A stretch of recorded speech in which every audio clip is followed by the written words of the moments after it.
I never believed in the supernatural, not until that night. I can still hear their voices, small, distant, yet impossibly close. It happened 3 years ago during a camping trip with my kids, Lila, 10, and Ben, 8.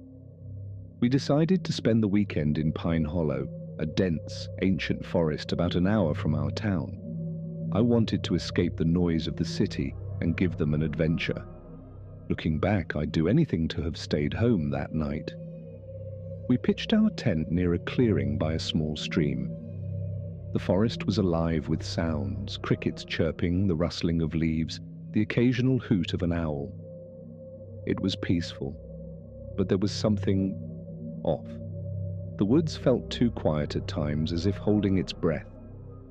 After dinner, we sat around the campfire, roasting marshmallows.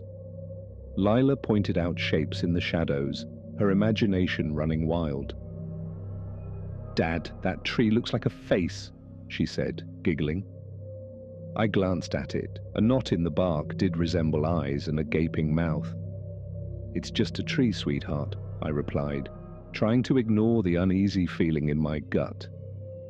When the fire died down, we crawled into the tent. The kids fell asleep almost instantly, but I couldn't. The stillness outside felt wrong, like the forest was listening. Around midnight, I heard it for the first time, a faint whispering. At first, I thought it was the wind, but it wasn't.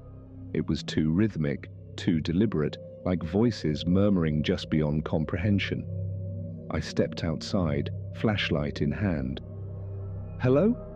My voice sounded small against the towering pines. The whispers stopped. The silence pressed against me, heavy and suffocating. I convinced myself it was just the wind and went back to bed. Around 3 a.m., I woke up to the sound of giggling, Lila and Ben's voices. I turned over, but the tent was empty. My heart stopped. "Ben! Lila!" I shouted, scrambling out into the cold night. The forest loomed, dark and endless. And then I saw them, standing at the edge of the clearing, just inside the tree line. They were holding hands, staring into the woods. "Lila! Ben! What are you doing?" I ran towards them, but they didn't respond. They just stood there, motionless, like they were in a trance. When I reached them, I grabbed their shoulders and shook them. "Wake up!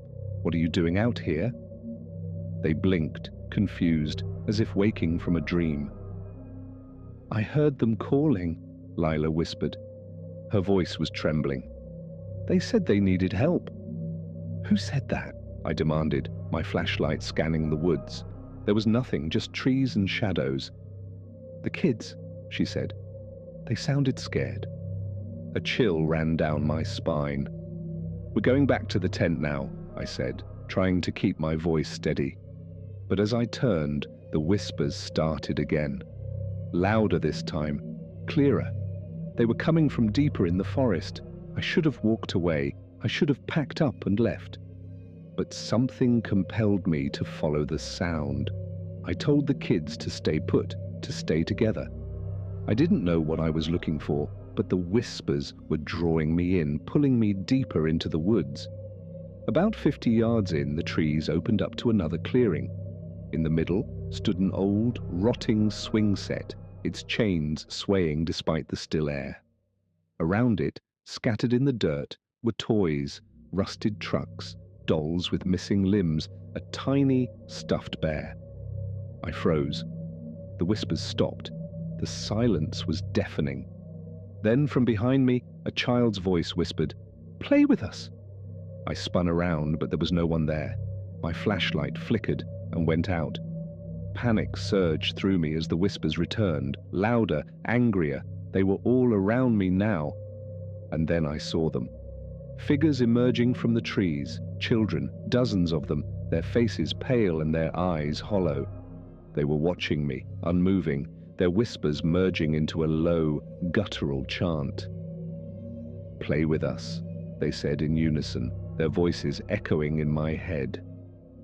I backed away, tripping over roots, my mind screaming at me to run. Suddenly I felt a small hand grab mine. I looked down, it was Lila. "Dad, we have to go," she said, her voice shaking. I nodded, grabbing Ben with my other hand, and we ran. The whispers followed us, growing louder and more frantic, but we didn't stop until we reached the car. We never spoke about that night again. I told myself it was a bad dream, a trick of the mind, but last week, while cleaning out the garage, I found something that made my blood run cold. Tucked inside one of Lila's old backpacks was a tiny stuffed bear. It was dirty and worn, one eye missing. I don't know how it got there. And sometimes, when the house is quiet, I hear them again, whispering, waiting.